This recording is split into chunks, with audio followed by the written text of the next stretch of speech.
ॐ या कुन्देन्दुतुषारहारधवला या श्वेतपद्मासना या वीणावरदण्डमण्डितकरा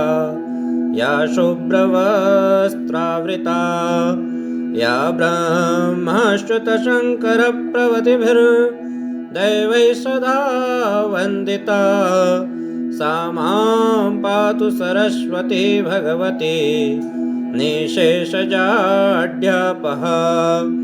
दोर्भिर्युक्ता चतुर्भिः स्फटिकमणिमयी मक्षमालां दधाना हस्तिर्नेकेव पद्मं सितममलं शुकं पुस्तकं चापरेण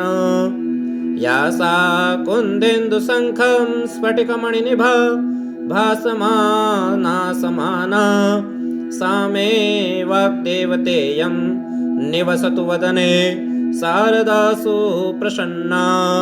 श्रीमच्चन्दनचर्चितोज्ज्वलवपुः शुक्लाम्बरा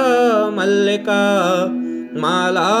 लालितकुन्तला प्रविशमुन्मुक्तावली शोभिता सर्वं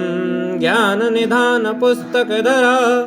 चन्द्रुद्राक्षमालाधरा वाग्देवी वदनाम्बुजे वसतु मे त्रैलोक्यमाता चिरम् अमलकमलसंस्था लेखनीं पुस्तकोद्यत् करयुगलसरोजा कुन्दमन्दारगौरी धृतससधरखण्डो